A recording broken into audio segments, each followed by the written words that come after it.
welcome back to Wolf Talk. I'm Gabby Leonetti, the Marketing Director for WCRE. Today we are on episode 6, and we are meeting with Todd Monahan, our Managing Director and Executive Vice President. And today we are going to go over the Philadelphia market and his leadership in leading our Philadelphia team. Todd, thanks for coming. Thank you for having me. Of course. Excited to be here. Yeah. So give us a little bit about yourself and how long you've been with WCRE and like your experience. So I've been in commercial real estate, primarily office leasing, for over 30 years.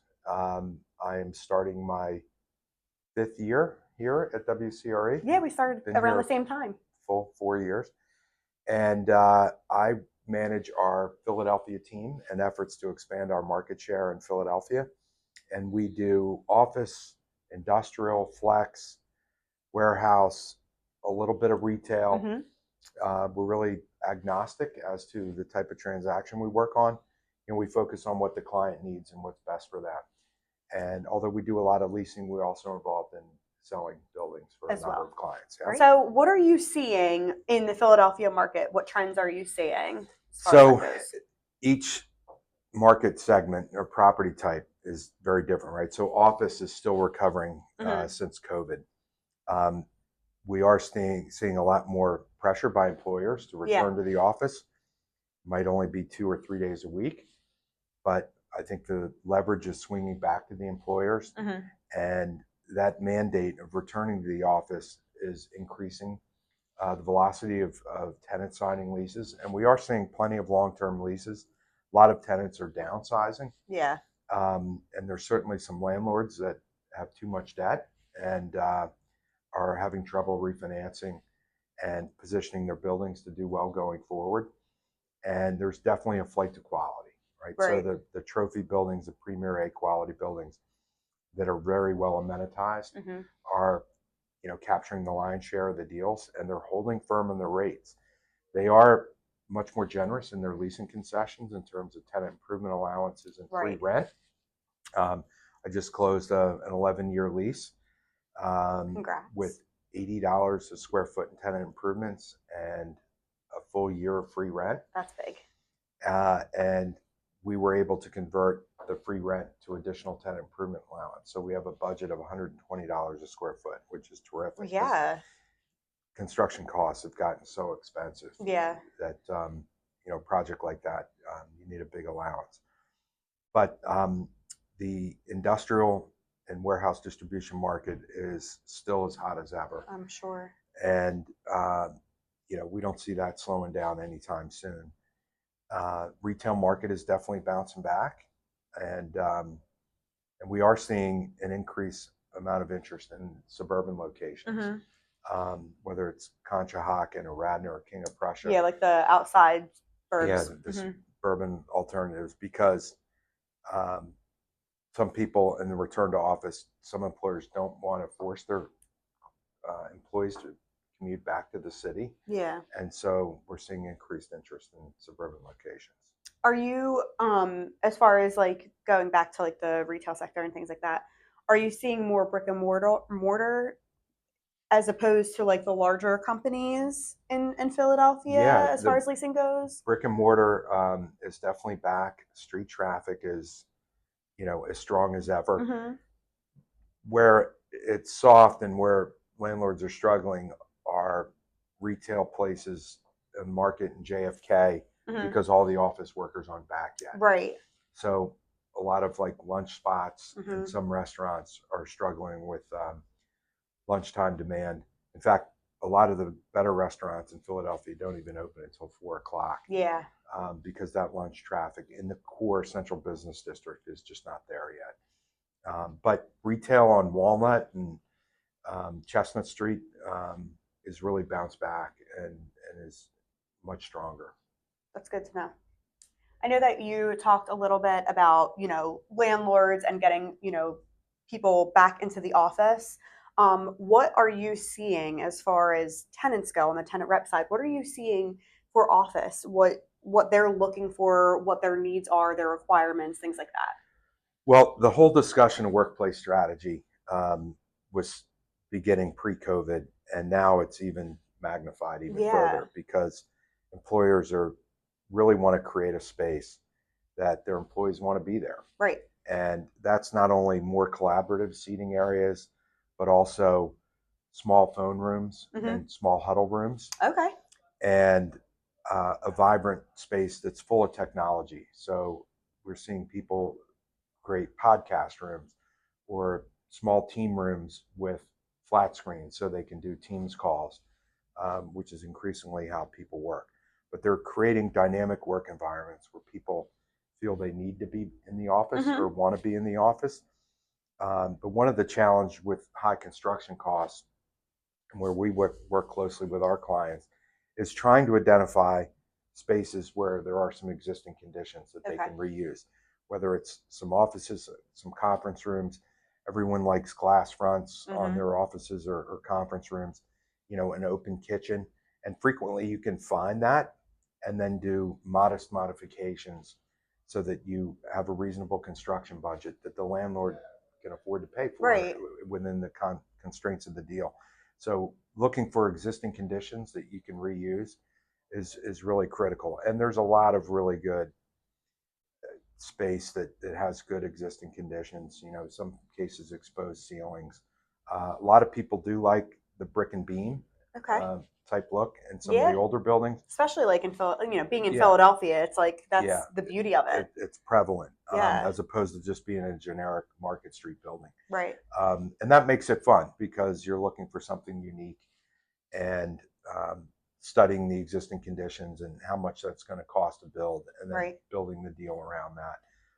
So it's a puzzle and it's fun, and we enjoy really working with the clients, doing a deep dive. What is best going to enable them Right. to execute on their vision and strategy and create a dynamic work environment their employees want to be? Are you seeing that there is like a lot of co-working space amongst all of that? Yeah, Are they looking co-working. for that Yeah, or? co-working is definitely a vibrant piece of that, Mhm. because there are people that maybe their company no longer has a big office, but Right. they want somewhere to go that's professional, that has amenities. So we work industrious pipeline Mhm. spaces, which is Regis's kind of new Mhm. concept, open ceiling, brick and beam Yeah. type look. They're all actually doing fairly well. So there is demand for that. Are you seeing that in like just Philadelphia, or are you seeing that in like the surrounding burbs as well, like Conshohocken and Bala and all Yeah, that? there are definitely co-working spaces in every submarket that are doing fairly well. Okay. And unfortunately, I think at the expense of larger long-term leases for a lot of Right. companies. But, it fills a need. Yeah, It, it fill, does. it fills a need. Absolutely.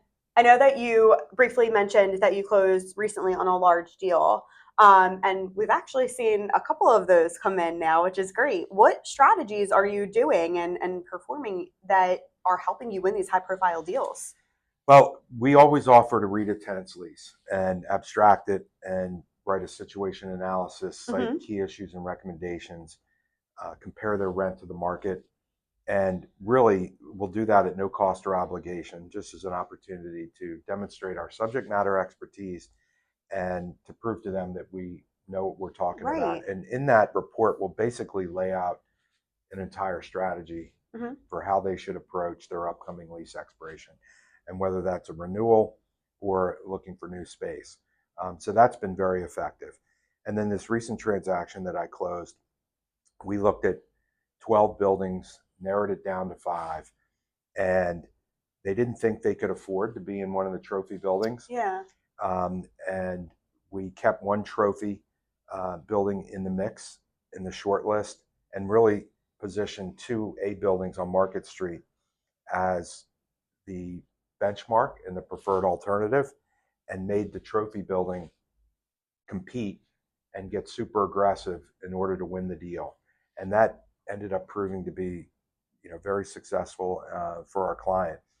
And one of the challenges we faced was that the buildings on Market Street were capital constrained Okay. because they have significant debt, Right. and they were limited in how much tenant improvement allowance they could offer. They were very generous with the free rent, but we couldn't convert the free rent to additional To TI right. dollars. So my client was going to have to come out of pocket significantly, over $1 million to finish the space. So that's a big challenge in the market today is the cost of construction and how much the landlord's willing to afford towards the transaction. So, but we studied the market and got proposals from 5 buildings, and through that process of negotiating and narrowing it down, we ended up achieving an amazing deal for our client, and they're thrilled. And that's really says a lot about, the work that goes behind it, right? And like how we represent our clients and building those relationships and making sure that like they're not just another transaction, which is what, I mean, it sounds silly, but what WCRE is all about. And you're doing exactly that, which is fantastic. Yeah, So we're always about focusing on what's best for the client, regardless of the outcome for WCRE, right. and putting them in a position to win. Yeah. And we really don't care what building they select, other than we want them to be in a building with a good owner, a good landlord, so they're going to be happy. But we never steer a deal. We never have a hidden agenda. Right. It's all about doing what's best for the client, and the commission will follow. Right. Now, I know that you mentioned like you start doing these situation analysis for tenants and things like that. At what point within their lease do you start looking or prospecting? I guess you should say. Well, a lot of times a renewal option requires 12 months notice, Okay. and so we try and advise our clients. You might have to spend a year prior to that date, so that whether you even want to exercise that renewal option or not. And so we'll tell prospects and clients that 3 years before your lease expires, you got to start moving it to the front burner. Certainly 2 years prior to lease expiration, you want to be fully engaged with the market and start to lay out your goals and objectives, even if it's to stay in your same space, and create that leverage so you get the best renewal deal possible. Because these are big transactions, and they're big financial commitments, and it's important that your client puts themselves in a position to win. Right. And it's not always like, a lot of times when you're looking at these different agreements and things like that, it's not necessarily in layman's terms to a client, right? So it's nice to have that situation analysis that you can break it down and say, hey, this is XYZ, this is what this means, this is how it benefits you, or this is how it's going to challenge you. I've even had clients where they had a renewal option, wanted to stay, but the language in the renewal option was not advantageous. It might say something to the effect of, the renewal rate will be at fair market value, but no event less than their last year's rent. Well, what if their rent is now above market? Right. So I've advised clients not to exercise the renewal option, let it pass, knowing the landlord's going to want to keep them, and then negotiate a better deal outside of the renewal option language. So, it's high stakes poker, and that's what it seems like. And you've got to have the facts in front of you, and you've always got to have alternatives to create leverage. And it's really knowing the market and where that landlord might be doing deals, and putting your client in a position to win. Yeah. So that's good to know. I know that we discussed a lot about tenants and landlords and, some wins that we've had. You really, when you came here, now we're in a 5th year, really took our Philly presence and made it awesome, right? And that's really huge, because for a while it was just you, and now you have a whole team under you, and that's awesome. And I love seeing that growth. What has that expansion looked like for you, and what have you done? Like, what are some key things that you've done to help grow? Well, when I came to WCRE, Jason, our leader, had tried to build market share in Philadelphia and Philadelphia suburbs several times, but I don't think really ever had an experienced leader that could really start to make that grow. And so I've really spent a lot of time, trying to build our market share. And, I've done that by not only prospecting and calling old clients, but also going to a lot of networking events. Absolutely. And, being as visible as I can in the marketplace. And now that we have a team, that's gotten easier, because there's really 3 of us. And, we are out and about and talking to landlords and tenants and going to marketing events and going to networking events and being as visible as possible in the market and demonstrating that we're market experts and that we can work on any number of type of transactions, whether it's selling a building, helping a client buy a building, office, industrial, warehouse, really all food groups. Right. Absolutely. Do you, as a leader, like, what's your leadership style, or what have you been able to do to help bring some of these younger guys up? Well, I love to teach, and so I've been really thoughtful and diligent about teaching, Joe and Andrew, all the ins and outs of, our business and the entire process from prospecting to understanding the lease to how to search a market, how to determine, the value of a building, Right. whatever the project entails. And I give them a lot of responsibility and tell them it's okay if they make mistakes and that I'm always available, and spend a lot of time with them. We'll even be on phone calls with them and give them the opportunity to take the lead on client calls or running a transaction and helping build their confidence. I was just going to say that. And then my leadership style is to give constructive criticism, but never, berate them or make them feel like they made a big mistake, right, and that's okay. We can recover from that, or whatever the case may be. So it's really it's like raising a child, right? Yeah.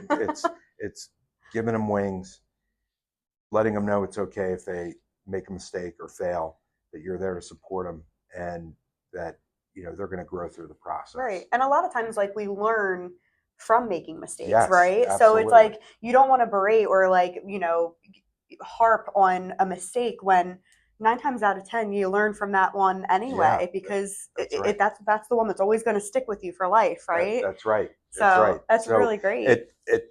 It's beneficial for me in the long run. Yeah. The quicker they can get up to speed and stand on their own 2 feet. So I enjoy that part of it, and giving them opportunities and letting them take the lead, and then being a mentor and a guide and a coach, to put them in a position. Yeah, I mean, and I even can say, like, for myself, I mean, just being in marketing, but when you first came on and there was a conversation about, free rent, and I'll never forget it, and I always talk about it with everybody. I had a question about, how does that get calculated in? And I had asked you about that. And, it was like such like a calm, like, it wasn't like I didn't feel stupid for asking the question. I didn't feel like, you didn't have time for me. You know what I mean? And it was really, like, to this day, like, it was like, oh, like, I know that if I have a question about something as silly as it seems, Todd's going to help me. You know what I mean? So, and with clients, it's really important, because sometimes you get clients that it's kind of their first rodeo, and they're nervous about it. And I like to coach my clients, right, and share my knowledge and experience without making them feel right, like small, like, how do you not know this? Yeah. You're running a business. But try and teach them as I do my own teammates, about, this is what I think we should do. This is the right way to go about it. This is what I've experienced before, and get them to buy in, and making them feel like that makes sense, and not that they're so inexperienced. Right. And doing that, like, it also fosters, like, collaboration. It fosters feeling open and like, trust and communication and honesty. Yeah. Yeah. And I've taught my teammates that, make that difficult call early in the day. It's frequently not going to go as bad as you think it's going to be. And don't avoid challenging situations. That I'm here to help you work your way through it. And, that even if you make a mistake, you can tell the client, hey, I made a mistake. Right. And it's an opportunity to build their trust and confidence. Yep. Because you can, as long as you can say, this is the mistake I made, this is how I think we can best rectify it, and be upfront with them, and really turn a potential mistake into a potential opportunity. Right. And that kind of, transparency goes such a long Oh yeah, way. I mean, absolutely. not just like with clients, but it also goes a long way with the people that you work with, or, the people that are under you or that you work alongside with. And it really does help build, like you said, that trust, that integrity. And it really kind of shows like that you lead with empathy You're rather right. That's than, right. you know what I mean? Just, oh, Than an I'm an, iron fist, right. right? Exactly. Yeah. And I think Joe and Andrew have grown significantly because they know I'm not going to give them a hard time Yeah. if they're struggling with something, or if they send an email that had some mistakes in it or what have you. Right. That they know I'm there to support them, and that we're going to learn and grow together. And I think that gives them more It confidence does. to take risks and to push Hmm. their boundaries. Um, And it's clearly showing, right? Like yeah, I mean, it's clearly showing. Joey's getting some deals done. Andrew's, I mean, phenomenal. Like phenomenal. with getting on, hopping on calls and speaking to what is happening in the market Yeah, with other people. Like the style that you're bringing is really, honestly, it's helping not only them grow, but you grow and the Philadelphia and team grow. it's helping us gain market share because Yeah. it's not just Todd Monahan. It's Joe and Andrew, and we've got a real team, and we're delivering for clients, and we're taking market share. And the better they are, the better we all are, Right. right? Absolutely. It goes back to uh, Nick Sirianni, the coach of the Eagles, who said you can't be great without the greatness of others, It's right? 100% accurate. So Couldn't agree more. All right. Well, we touched on so much between the Philadelphia market, the different sectors within that, the suburbs surrounding it, and everything in between from your leadership. I really appreciate you coming on and sitting with us. you're And so welcome. It was yeah, great to participate. yeah, it Happy to was. be here. Yeah, and it's great. It's great to like be able to do these types of things because then we get to have that fluid conversation. We don't get to do this often, right? Right. So it's always nice And to it's a have good it. way for people to get to know us better. Yeah, absolutely. I love it. Well, thank you so much for joining us, and thank you guys for watching. We'll see you next time. See ya.